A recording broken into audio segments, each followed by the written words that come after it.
masalah fikih haji ya. Jadi kalau kita bicara masalah haji ini buat dan saudara sekalian, ya ini tidak bisa ya kita pisahkan dari kisah perjalanan Nabiullah Khalilullah Nabi Ibrahim alaihissalam beserta keluarganya. Yang dalam hal ini adalah Ibu Siti Hajar dan juga putra beliau yang ketika itu masih kecil bernama Nabi Ismail ya. Di mana keluarga kecil keluarga Nabi Ibrahim inilah nanti yang menjadi cikal bakal ya penduduk kota Mekah ini. Jadi memang ketika itu Nabi Ibrahim lama tidak dikaruniai putra ya, sampai usia 120 tahun. Ya, baru kemudian dikaruniai putra ya yang diberi nama Nabi Ismail ini. Kemudian Nabi Ibrahim ini diperintahkan untuk membawa keluarga kecilnya ini ke sebuah daerah yang daerah ini belum ada penghuninya, daerah yang tandus yang ada hanyalah batu dan pasir, gunung ya, tanaman pun nggak ada itu ya.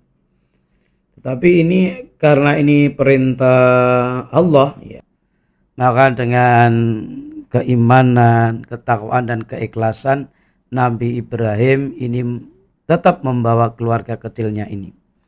Ya, ini sebuah fragmen kehidupan ya, yang penuh dengan nilai-nilai spiritual yang luar biasa. Sehingga jamaah haji ini harus memahami ya sejarah ini agar bisa lebih menghayati tentang prosesi ibadah haji ini. Karena kalau kita tidak memahami tentang sejarah haji ini, ya nanti secara ruhiyah ini kita kurang gitu. Karena ibadah haji itu kan ibadah yang luar biasa. Bisa disebut ibadah ya jasadiyah karena memang memerlukan fisik yang kuat, sehingga salah satu kriteria istato'ah ini kan kesehatan. Ya. Juga diperlukan termasuk ibadah maliyah yang perlu kekuatan ekonomi. Ya. Sehingga istato'ah dalam pengertian ekonomi biaya. Tapi yang ketiga ini juga yang harus diperhatikan ya, yaitu bahwa haji ini juga merupakan sebuah perjalanan suci ya, perjalanan ruhiyah, ibadah ruhiyah yang merupakan dari substansi dari ibadah itu sendiri ya. Kalau ini tidak dipahami ya, saya khawatir apa yang disampaikan oleh sahabat Umar bin Khattab ya, ini saya terngiang-ngiang betul dengan kata-kata Umar bin Khattab ini. Apa? Umar bin Khattab mengatakan al-hajju qalilun wa ra'bu katsirun. Jadi yang haji itu banyak, tapi yang benar-benar berhaji itu qalil. Sedikit, amat sedikit, qalil, sedikit. Wa ra'bu katsirun ya, yang banyak itu adalah wisatawan. Pelancong. Nah ini kita harus hati-hati di sini. Sehingga pentingnya manasik itu di sini. Jangan sampai perjalanan haji ini yang haji ini hanya sekali diwajibkan pada kita. Ya. Kita tidak siapkan ilmunya, kita tidak siapkan hati kita untuk melakukan perjalanan suci ini. Khawatir betul ketika nanti kita di depan Allah, ya Allah saya sudah berhaji ya Allah kan itu. Di mana ini enggak ada kamu? Oh ternyata kamu sampai ke tanah suci tapi kamu gak haji, kamu plesir nih kamu. Penyesalan yang akan terjadi. Sehingga sering kita sampaikan kepada jamaah, ini statement elemen dari Umar bin Khattab ini, al-hajju qalilun wa ra'bu katsirun ya. Yang benar-benar berhaji itu sedikit, ya akai-akai gitu, banyaknya itu adalah apa ya? Mereka adalah wisatawan. Jadi hati-hati nanti ya, Kalau di sana mikir menglek piknik wae, le blonjo wae. Tadi bisa iki blonjone kok nang iki. Ya, jadi jangan sampai ibadah di sana terlupakan karena menglek piknik sama le blonjo itu. Ya. Nah, ya apalagi kalau di Madinah itu kan emas-emas itu kan ya, ya perhiasan banyak ibu sana tertarik itu. Ya, maka ini perlu kita berhati-hati ya. Sehingga pentingnya manasik haji ada di sini ya.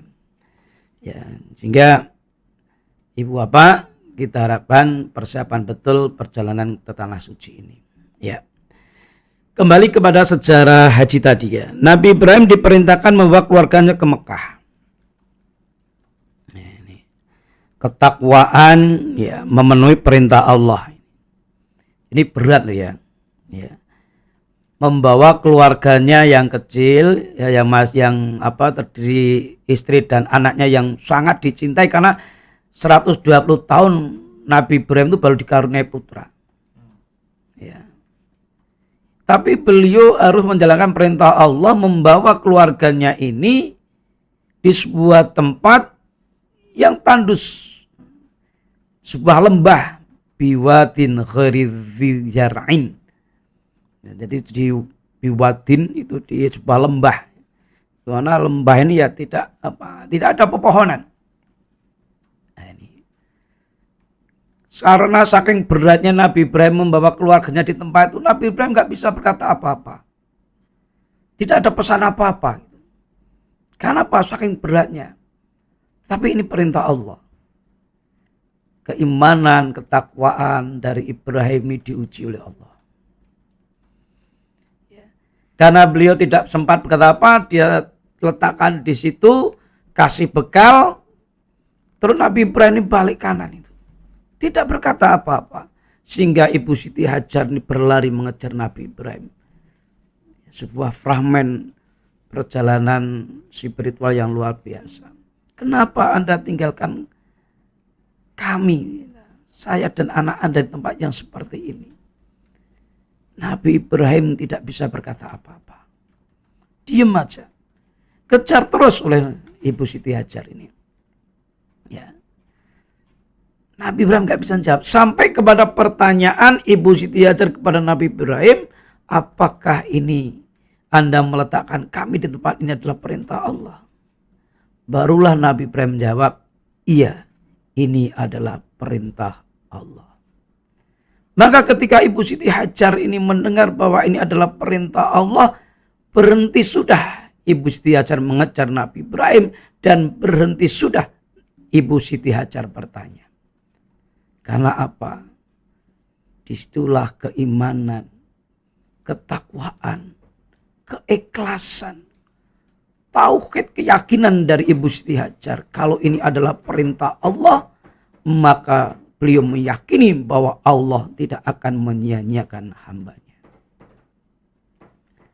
Ya, ini yang luar biasa ini. Kita ditinggal istri kemana itu pelatihan atau seminggu gitu udah aduh gitu ya. Atau kita misalnya harus melepas anak kita di pondok, aduh berat separuh jiwaku melayang gitu. Tapi ini ya dengan penuh keyakinan kalau ini memang takdir Allah, Allah selalu berkehendak baik dengan takdirnya dan Allah pasti punya rencana. Dan itu betul yang terjadi. Ya, tempat lembah yang dulu tidak berpenghuni, ya akhirnya menjadi sebuah kota besar yang namanya Mekah Al-Mukarramah. Dan disitulah Ibu Siti Hajar diangkat derajatnya oleh Allah. Nah ini ya. Bagaimana keimanan, ketawaan, keikhlasan keluarga Nabi Ibrahim ini yang harus dipahami oleh jamaah haji. Sehingga ketika jamaah haji ini pergi ke tanah suci ini yang penting. Jadi panggilan keimanan, ya, kalau dulu daftarnya itu belum benar niatnya benar kan ketika mau berangkat. Jadi nggak apa-apa dulu daftarnya niatnya itu tidak benar nggak apa-apa, yang penting daftar dulu. Nah nanti ya. Nah, nanti dalam perjalanannya dalam manasik itu kita tata niatnya. kita tata keimanan, kita siapkan ruhiyahnya sebagai sebuah modal perjalanan spiritual yang suci. Nah ini ya. Jadi jamaah haji harus memahami ini, bahwa nilai-nilai keimanan, ketakwaan, keikhlasan dalam menjalankan ibadah haji ini sebagaimana dicontohkan oleh Nabi Ibrahim, Ibu Siti Hajar, dan juga Nabi Ismail alaihissalam. Nah, ini ya. Ini. Sehingga jamaah haji itu dipesan gitu, untuk berbaik, untuk berbekal gitu. Dan sebaik-baik bekal itu kan apa? Takwa kan gitu ya. Ini ya. Jadi inilah kisah perjalanan Nabi Ibrahim yang penuh dengan nilai spiritual ya, yang luar biasa ya. Bagaimana Nabi Ibrahim dengan kekuatan keimanannya, ketakwaannya, juga Ibu Siti Hajar ya, ini ditempatkan di tempat yang tidak ada penghuninya, tapi karena ini perintah Allah, dia ikhlas menjalaninya. Ini ya. Jadi ini yang perlu kita pahami bersama. Nah, barulah ketika Nabi Ibrahim itu pergi meninggalkan keluarganya, dia sampai di balik gunung, dia berbalik, baru dia berdoa itu. Rabbana ini askantu min dzurriyyati biwadin ghairi dzi zar'in inda baitikal muharram. Kan begitu. Surat Ibrahim ayat yang 37. Ya Tuhanku, sesungguhnya aku telah menempatkan sebagian dari anak turunku ini di sebuah lembah yang apa? Yang tandus, yang tidak ada pepohonan dan sebagainya. Yaitu ada di dekat Baitullah. Nah, karena di situ Nabi Ibrahim punya keyakinan, walaupun dulu Baitullah belum kelihatan, tapi di sinilah Baitullah berada. Nah, ini ya. Ini cerita kisah Nabi Ibrahim dan keluarganya sebagai cikal bakal kota Mekah, dan juga banyak sekali peristiwa-peristiwa yang terjadi dalam perjalanan spiritual Nabi Ibrahim dan keluarga ini menjadi bagian dari sebuah prosesi ibadah haji di kemudian harinya. Sehingga disinilah pentingnya keimanan, ketakwaan, keikhlasan ketika kita menjalankan perjalanan ke tanah suci. Sehingga tadi disampaikan dalam Quran surat Al-Baqarah 97 ya. Di sana dikatakan fatazawwadu. Nah, itu, dan maka berbekallah oleh kalian itu. Nah, fa inna khairaz zati taqwa, dan sebaik-baik bekal itu adalah apa? Ketakwaan. Jadi bukan uang yang banyak, tetapi apa? Ketakwaan, keikhlasan, ya, keimanan yang kuat ini. Sehingga kalau nanti ikhlas orang menjalankan ibadah haji itu nanti enak. Ya. Nanti kalau enggak ikhlas itu biasanya banyak protes ya.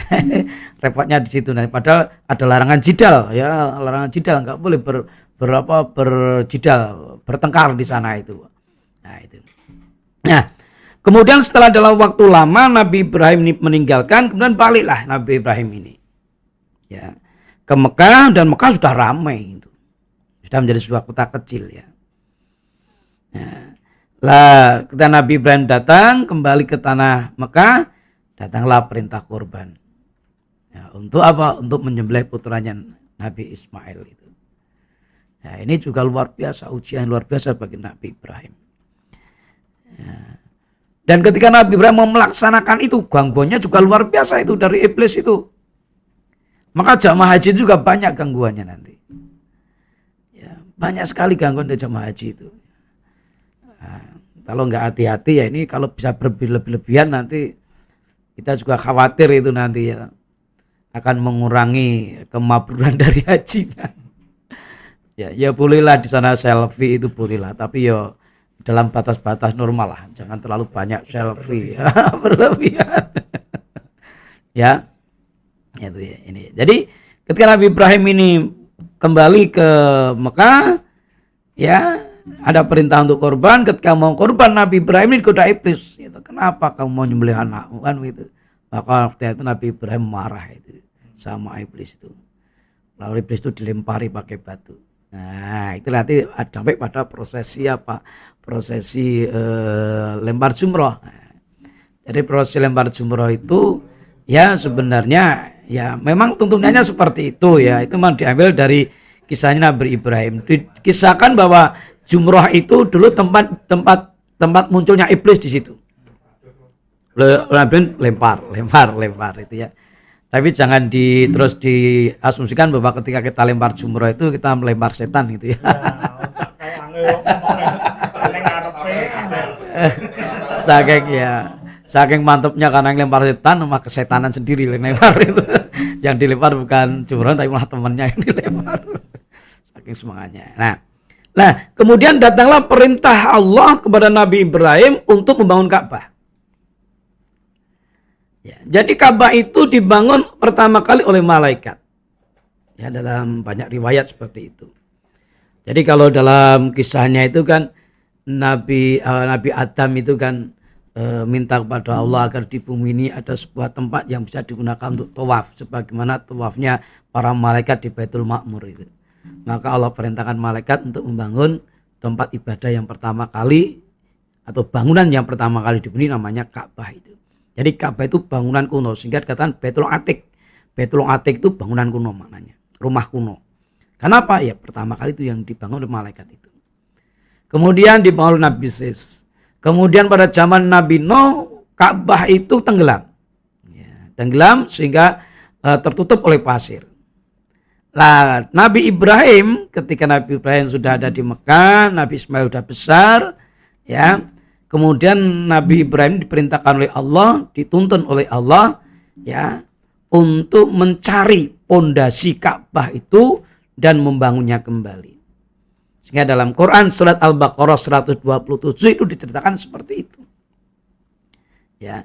Jadi ketika Nabi Ibrahim ini meninggikan yarfa'u mendirikan, ya, menaikkan pondasi Ka'bah ini, sehingga oleh Nabi Ibrahim dicari oleh Allah, sini tempatnya dibongkar, pasir itu ditemui itu qawaidnya pondasinya itu, ya, terus didirikanlah, ditambahlah bangunan Ka'bah itu. Batu-batuan diambil dari Jabal Qubais. Jabal Qubais itu gunung yang ada di dekat Ka'bah itu. Nabi Ismail yang bawa itu, ya, membawa. Nah, setelah membawa oleh Nabi Ibrahim diletakkan di atasnya itu. Ka'bah itu bangunannya kotak. Ka'bah itu artinya kubus kotak itu. Ya. Jadi dibangun itu. Sampai kepada nanti yang semakin tinggi itu Nabi Ibrahim nggak nyampe itu. Maka kemudian Nabi Ibrahim meminta kepada Nabi Ismail untuk mencari batu sebagai alas. Tempat berpijak Nabi Ibrahim meninggikan bangunan Ka'bah itu. Lah, batu yang dipakai oleh Nabi Ibrahim untuk berpijak meninggikan bangunan Ka'bah itulah yang kemudian dikenal dengan Maqam Ibrahim. Jadi Maqam Ibrahim itu batu tempat ancek-anceknya Nabi Ibrahim ketika membangun Ka'bah ini. Ya. Jadi terus itu sampai ada telapak kaki Nabi Ibrahim itu. Dan telapak Nabi Ibrahim itu plek dengan telapaknya Nabiullah Muhammad SAW. Nah ini ya. Jadi itu. Jadi sejarah membangun kembali Ka'bah Nabi Ibrahim seperti itu. Ini ya. Jadi Ka'bah itu bangunannya sederhana. Secara arsitektur itu ya kelihatannya tidak menarik itu. Kan kota itu. Tetapi siapapun yang melihat itu mesti hatinya akan bergetar. Apalagi dia datang dengan keimanan, apalagi dia datang dengan ketakwaan, apalagi dia datang dengan keikhlasan. Melihat Ka'bah itu hati itu bergetar dan mata itu akan meleleh. Walaupun bentuknya sederhana. Ya. Jadi begitu jamaah haji itu masuk masjid, begitu melihat Ka'bah ini, rontok hatinya itu, nangis itu. Sehingga ketika nanti Bapak Ibu kok masuk masjid di Masjidil Haram lihat Ka'bah nangis, sudah enggak apa-apa, lepaskan aja, enggak apa-apa. Enggak apa-apa. Ya, tidak apa-apa. Tapi juga kita tidak perlu menghukumi orang yang tidak menangis berarti hatimu enggak baik juga boleh. Ya. Sombong. Iya. Nah, itu sombong atau seperti itu enggak boleh juga. Tapi ketika misalnya kok hati kita itu bergetar itu biarkan aja. Ya, biarkan aja. Nanti kalau misalnya kok belum bergetar itu pandang terus Ka'bah itu. Ingat terus kebesaran Allah. Mesti akan bergetar itu. Ya, nah, setelah selesai Nabi Ibrahim mohon Ka'bah, lalu Nabi Ibrahim ini diperintahkan oleh Allah untuk naik ke Jabal Qubais. Ibrahim, naiklah kamu ke Jabal Qubais, serulah manusia itu untuk mau berhaji di sini. Sehingga datanglah perintah haji itu, ya Quran surat Al-Hajj ayat 27 itu. Wa adzin fin nasi bil hajj. Ya.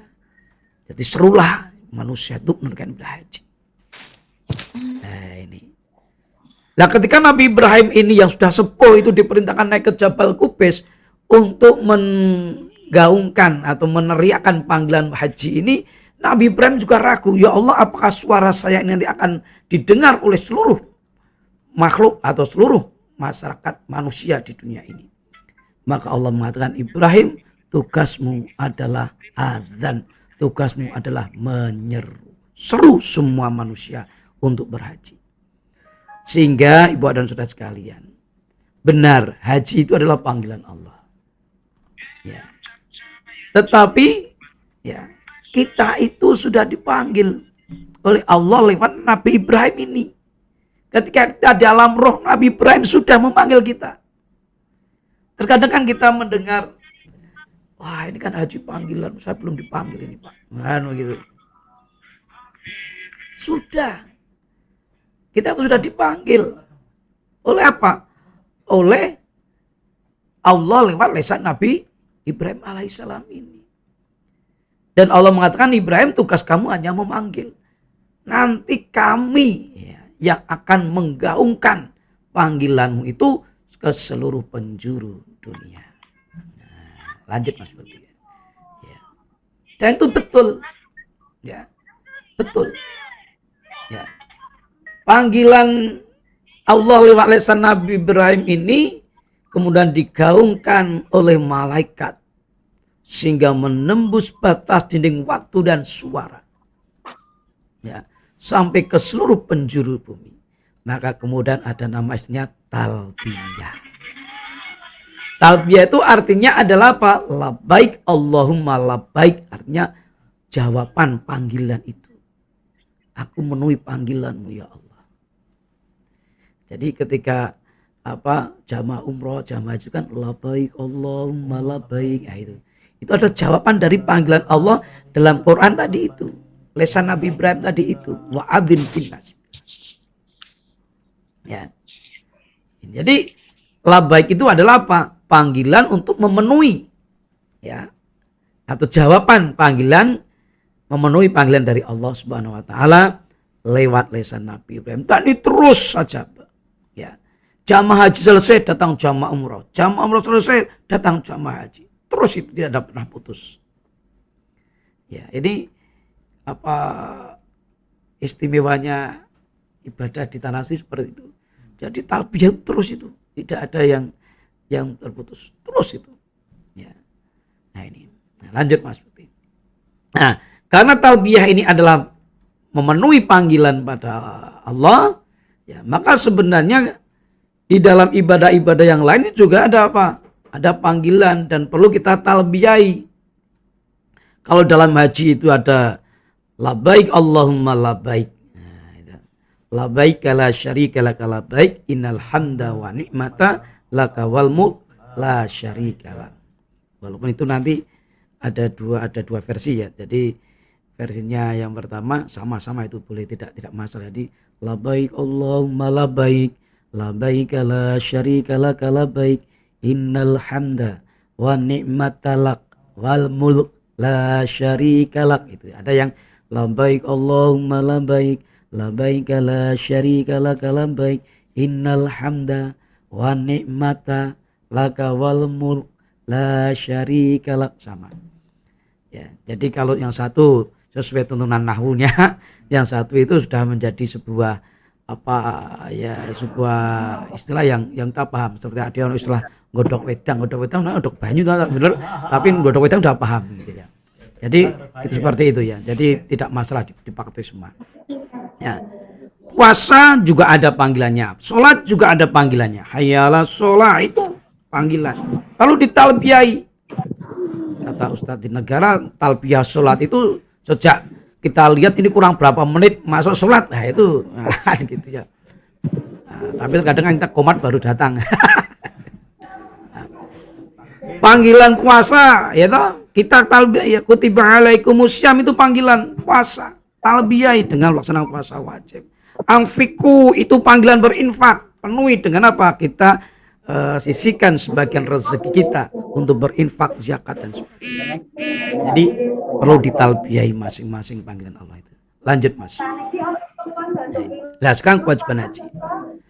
Haji itu diundangkan oleh Allah atau disyariatkan itu pada tahun 5 Hijriah. Ya, 5 tahun Rasulullah berada di Madinah. Dengan turunnya Quran surat Al-Imran ayat 97 ini. Jadi perintah haji ini ya datang kemudian. Ya. Maksud datang kemudian itu didahului dulu ada perintah puasa ya. Puasa, ada Idul Fitri, ada Idul Adha itu pada tahun 2 Hijriah. Tapi perintah haji itu tahun 5 Hijriah. Dengan turunnya ayat Al-Imran 97 ini, terutama pada kalimat walillahi 'alan nasi hajjul baiti man istata'a ilaihi sabila. Walillahi 'alan nasi, dan merupakan kewajiban atas para manusia hajjul bait, untuk apa? Berkunjung ke tanah suci, ke Baitullah. Jadi sesungguhnya haji ini pada dasarnya adalah kewajiban. Hukum asalnya itu wajib. Hukum asalnya itu wajib itu. Semua punya kewajiban ke sana. Nah, kan gitu. Tetapi Allah ini zat yang membuat syariat ini adalah zat yang maha tahu, yang maha bijaksana. Ya, haji itu kewajiban. Tapi Allah tahu bahwa haji itu berat. Tidak semua umatnya bisa sampai ke tanah suci untuk melaksanakan haji. Maka kemudian perintah haji, kewajiban haji ini oleh Allah diikuti dengan kalimat manistata'a ilahi salibila. Bagi orang-orang yang memang punya istata'a, kemampuan.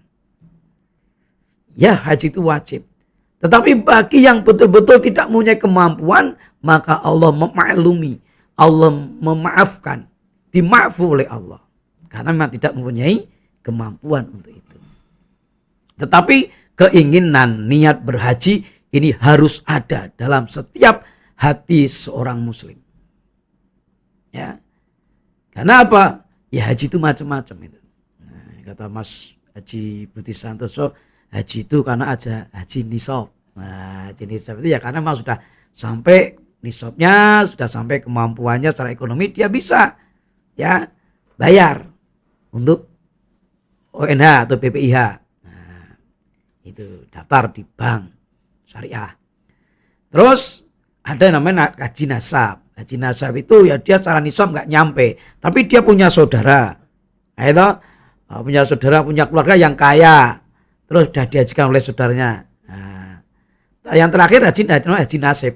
Ini haji nasib ini secara nisab ya tidak mampu, secara nasab juga nggak punya kemampuan, tidak punya saudara yang bisa menghajikan dia. Tetapi karena Allah ini menghendaki dia sampai ke tanah suci, Allah ini maha kaya, Allah ini maha kuasa, tidak ada satu yang tidak mungkin bagi Allah. Maka dipanggillah orang ini bisa menunaikan ibadah haji. Dan itu banyak contohnya. Maka setiap muslim ini harus mempunyai keinginan berniat untuk menunaikan ibadah haji. Dan itu nantinya yang menjadi salah satu alasan, salah satu dasar bila mana kita sudah berniat untuk menunaikan ibadah haji, tetapi kita tidak sampai ke tanah suci, itu menjadi dasar ya putra wayah anak-anak turun kita membadalkan haji kita. Ya. Jadi kalau kita sudah punya keinginan itu sah bagi bagi keluarga kita untuk membadalkan haji kita ini. Nah, ini ya. Nah, lanjut kemudian macam-macam haji. Ya, macam-macam haji. Jadi haji itu ada bermacam tuntunan. Ada yang dinamakan haji ifrat, haji qiran, ada haji tamato. Ya. Ini ya. Ini ya kita cukup tahu saja. Jadi haji ifrad ini adalah seseorang mengerjakan haji dulu. Ya. Terus dia kalau mau umroh, kalau enggak ya sudah. Ini hajinya orang-orang Mekah. Ya. Jadi orang Mekah itu, orang yang tinggal di Mekah itu tidak umroh. Ya. Orang yang memang tinggalnya di Mekah tidak umroh. Adanya mah tawaf. Ya, tawaf gitu. Tawaf sunnah. Nah, bagi orang Mekah haji ifrad ini, ya dia haji selesai haji. Jadi dia cukup mulai tanggal 8 Dzulhijjah ya melaksanakan tarwiyah, terus tanggal 8 Dzulhijjah tarwiyah di Mina, tanggal 9 dia di Arafah, ya di Arafah wukuf, terus malam tanggal 10 dia ada di Musdalifah, padang pasir ya. Tidak ada atapnya ya, jadi beratap langit, beralaskan pasir, itu di situ. Pagi harinya dia kembali ke Mina untuk lempar jumroh. Jadi lempar jumroh adalah 10, 11, 12, 13 nafar sani sampai tanggal 13. Nafar awal sampai tanggal 12. Jadi nafar awal itu rombongan pertama ya. Pertama dia mabit di Mina cuma sampai tanggal 12 Dzulhijjah. Selesai dia balik ke Mekah. Tapi bagi yang nafar sani sampai tanggal 13 itu ya selesai tasrek, dia baru balik ke Mekah. Haji Qiron. Haji Qiron ini berat. Ya. Haji Qiron ini adalah apa? Seseorang berhaji ya berhaji tapi dia menyatukan antara haji dan umroh jadikan satu.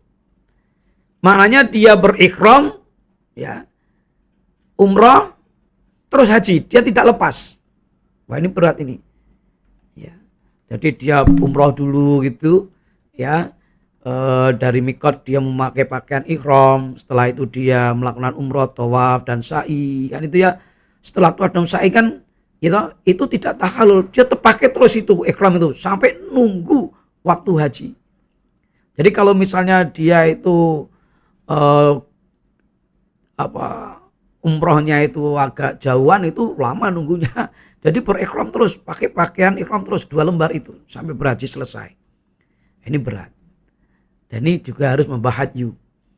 Jadi hadyu itu ya binatang sembelihan atau hewan sembelihan untuk keperluan haji. Nah, yang terakhir ini namanya haji tamato. Ini hajinya orang Indonesia. Haji tamato, tamat itu artinya senang-senang. Jadi dia mengerjakan umroh dulu selesai, dia berikhram, memakai pakaian ikhram dari mikot ya sampai ke tanah Mekah, dia melakukan tawaf 7 kali, sa'i 7 kali, selesai dia tahallul. Ya. Tahallul itu artinya yang menghalalkan apa yang menjadi larangan ihram. Jadi tahallul itu bukan berarti cukur. Cukurnya bagian kecil dari tahallul itu. Ya, tahallul itu artinya menghalalkan apa yang tadi diharamkan ketika berihram. Salah satunya ditandai dengan cukur. Nah, ya. Setelah dia bercukur atau potong rambut, kemudian dia ganti dengan pakaian biasa, nunggu sampai waktu haji. Ya ini tamattu artinya senang-senang. Nah ini ya, artinya senang-senang. Nanti begitu mau masuk waktu haji, baru dia berpakaian ihram kembali. Nah, lanjut Mas. Nah sekarang salat haji. Syarat orang yang berhaji nih Mas, Mbak, Ibu dan saudara sekalian. Jadi pertama muslim. Harus itu ya, baligh ya, merdeka bukan budak, istato'a mempunyai kemampuan secara ekonomi dan kesehatan. Ini syaratnya haji ya. Jadi tidak harus agamanya baik dulu, harus jadi ustadz dulu baru haji, enggak. Wah ini saya belum khatam Quran jadi saya belum berhaji, enggak perlu ya toh, tidak harus seperti itu. Wah saya belum baik Pak, saya belum baik kok saya berhaji. Tidak perlu seperti itu. Kalau sudah mempunyai kemampuan ini, dia muslim, dia istato'a, ya lakukan. Lah nanti kita berharap ya dengan dia berhajilah sedikit demi sedikit, ya dia dapat rahmat dari Allah, dapat hidayah dari Allah untuk mau berbenah. Ya, kan ada orang yang itu alasnya, wah kalau dereng wangun nek kaji dereng wangun kula kapan arep wangun kapan arep mangkat nek ngono kuwi. Gitu. Padahal dia mampu. Semuanya itu berproses.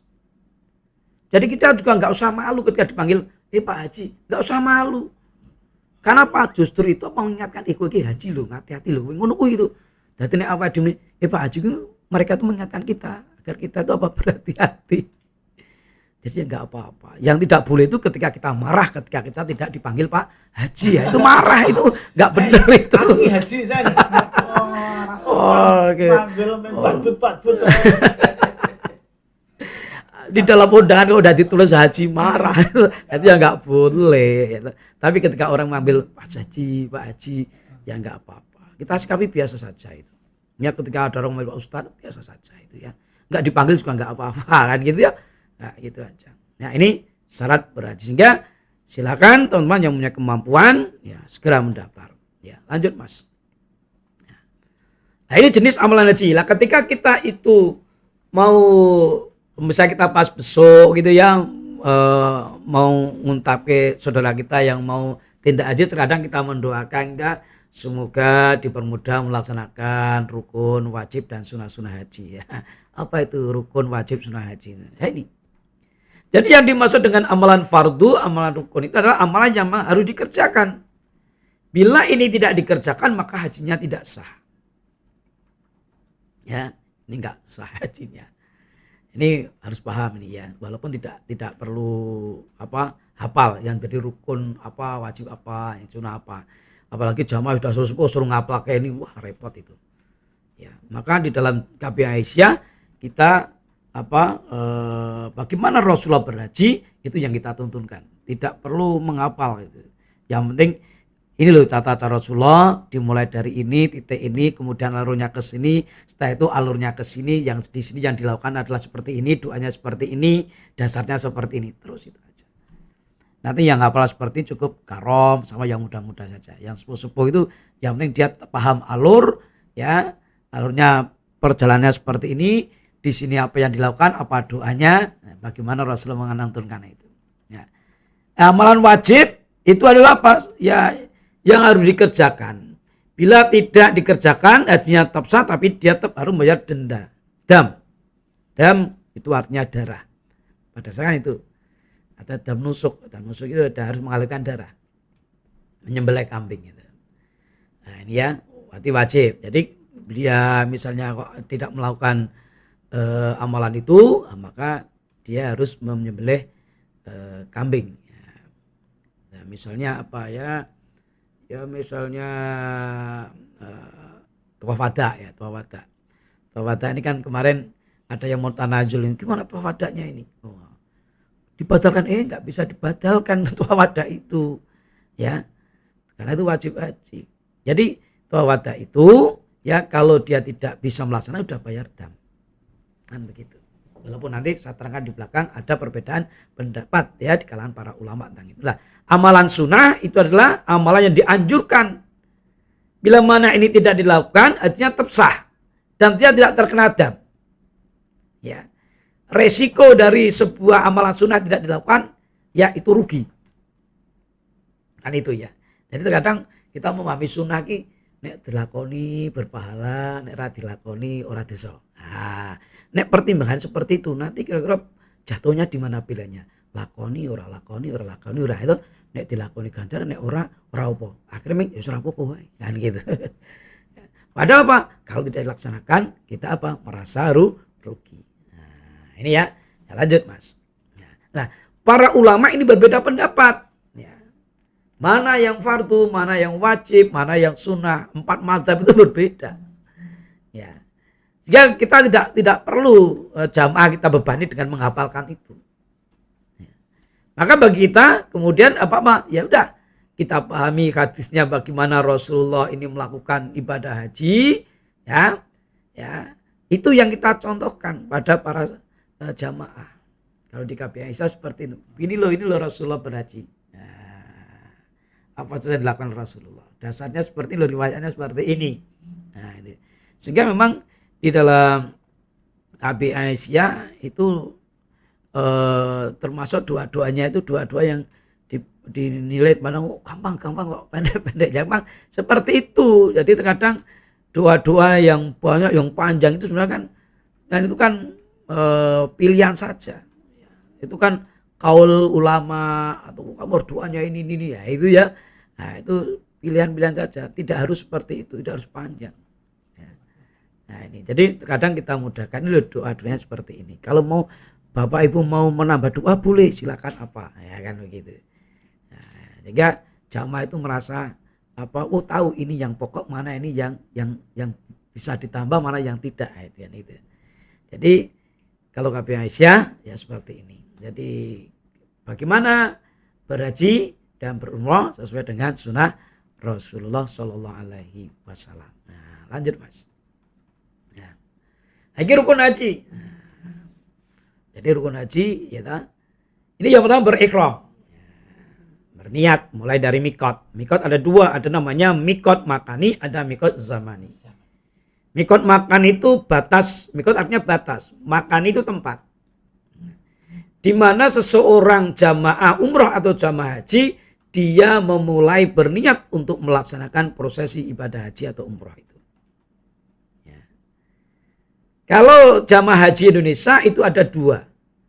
Satu namanya nanti ada jamaah haji yang berangkat disebut gelombang pertama. Jadi gelombang pertama itu adalah jamaah haji yang berangkat awal-awal. Itu perbedaannya adalah kalau gelombang pertama itu dari Solo, dari Donaudan, SOC, Solo of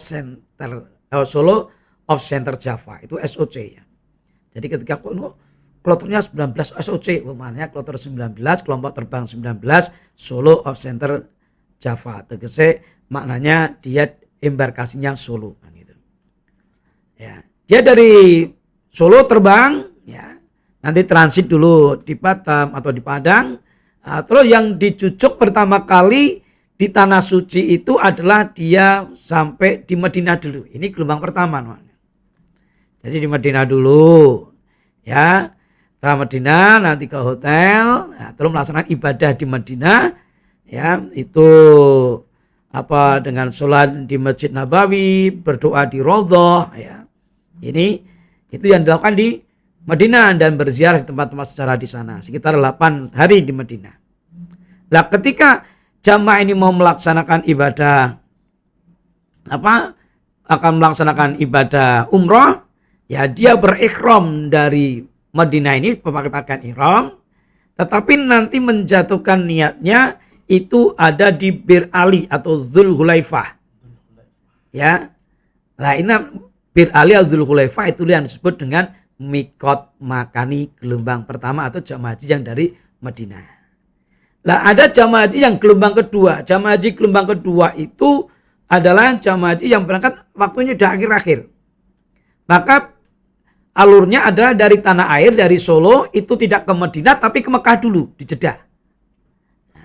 Maka bagi gelombang jamaah haji gelombang kedua ini ya, mereka berikhram, ada yang dari Donaudan sudah berikhram.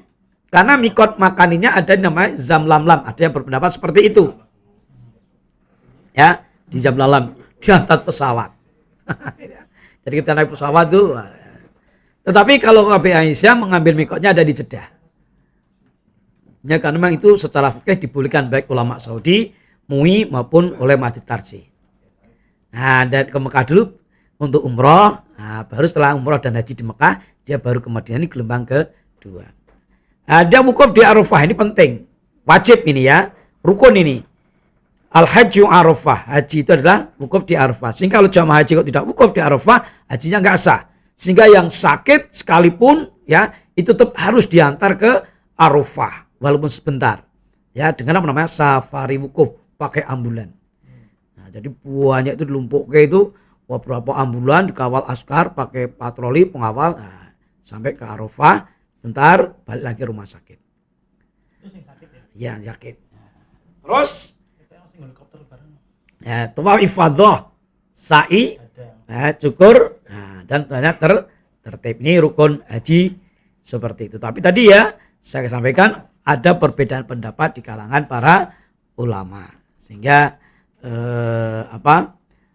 jamaah yang sudah sepuh tidak perlu menghafal seperti ini cukup yang tahu adalah dari pembimbing atau yang muda-muda itu baru kita kasih tahu sehingga memahami ini ya. Lanjut Mas ya. Nah, ini wajib haji ini kalau melanggar ini maka dia dia sah hajinya tapi dia harus bayar dam. Apa? Ihram ya. Tadi ya. Kalau ihram rukun tadi berniat, kalau ini pakai pakaian ihram, 2 kain itu ya. Jadi jamaah haji itu cuma 2 kain, 2 lembar bagi yang laki-laki. Kalau perempuan ya pakaian muslim biasa. Pakaian muslim biasa nutup aurat. Nah, yang seringkali ribet itu adalah di bagian lengan ya, tangan ya. Tangan ini terkadang kalau tidak pakai deker, nah itu terkadang ini kelihatan auratnya. Jadi kan masih aurat ini ya. Nah, kalau pas tangannya dinaikkan ini ibu-ibu ini kalau kelihatan ini aurat ini, maka dia kena dam atau enggak pakai kaos kaki. Nah, maka jamaah haji Aisyah itu sudah diajari pan mulai sekarang belajar pakai kaos kaki. Ya, karena kalau enggak nanti namanya usek wah gitu. Risi kaos kaki itu ibu-ibu itu ya. Ini perlu itu. Ya mabit di Musdalifah. Mabit di Mina. Mina ini tempat jamarot. Tempat jamarot itu adalah tempatnya jumroh. Nah, itu ada lempar jumroh, ada tawaf wada. Ya, kalau tawaf wada itu ya kalau nggak bisa ya cukup dibayar dam ya. Kalau lempar jumroh itu bisa diwakilkan. Ya ini ya. Ini tajud Mas Bekti. Ya. Ini keutamaan haji. Dikatakan man hajja lillah falam yarfuth walam yafsuk roja'a ka yaumi waladhu ummuhu.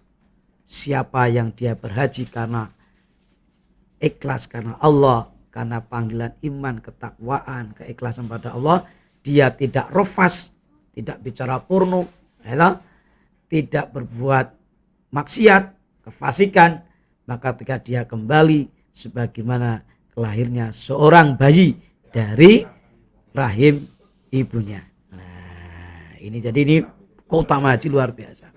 Kenapa? Ketika dia wukuf di Arafah, jamaah haji itu dibanggakan oleh Allah di hadapan para malaikat, diampuni semua dosa-dosanya. Jadi ketika orang berwukuf di Arafah itu ya, wah itu hanya berpakaian 2 lembar itu ya, putih semua itu. Oleh Allah dibanggakan di hadapan malaikat, diampuni dosa. Sehingga apa? Jamaah haji itu ya pulang kalau benar-benar hajinya ya dia diampuni oleh Allah. Tapi kita juga boleh Pak niku mboten kaji niku piknik niku mboten perlu. Enggak perlu juga seperti itu. Kita enggak ngerti itu. Itu urusan Allah, terima dan Allah. Kita berkhusnudzon kalau sudah dilakukan syarat rukun, nah, prosesnya sesuai dengan sunnah, udah kita berkhusnudzon kepada Allah, Allah menerima. Nah, hajjatun mabruratun. Nah, ini haji yang mabrur, khairu minad dunya wa ma fiha, lebih baik daripada dunia dan isinya. Wa hajjatun mabrurat wa hajjatun mabrurah, dan haji yang mabrur itu laisalah, tidak ada baginya haji mabrur itu jazaun, balasan ilal jannah, kecuali surga. Nah, sehingga orang yang berhaji ya kalau benar-benar maka insya Allah dia diampuni dosa-dosanya ya, dia seperti mana bayi yang lahir ya suci, banyak dosa diampuni ya, terus ya, kalau dia istiqomah dalam menjaga kemabrurannya, maka tiada lain balasan bagi dia kecuali surganya Allah. Nah, ini amin. Ya kita doakan semoga jamaah haji kita mabrur semuanya ya, diberikan kesehatan dan pulang sehat ya, dengan menjaga dengan kemabruran dan istiqomah bisa menjaga kemabruran. Maka di KP Aisyah untuk menjaga kemabruran haji ini ada namanya Alba, alumni bimbingan ibadah haji Aisyah. Salah satunya pengurusnya Mas Budi ini. Ya, bukan bertanggung jawab menjaga kemabruran. Kalau nanti sampai jamaah haji Aisyah tidak mabrur, tempuknya Mas Budi. Ya, itu saja yang dapat saya sampaikan. Ya, mohon maaf atas segala kekurangan ini. Terakhir dari pertemuan terakhir bicara tentang masalah fikih haji. Ada hal yang barangkali kurang jelas bisa ditanyakan di KPI ya. Demikian dari saya cukup. Salam sehat. Akhirul kalam. Assalamualaikum warahmatullahi wabarakatuh.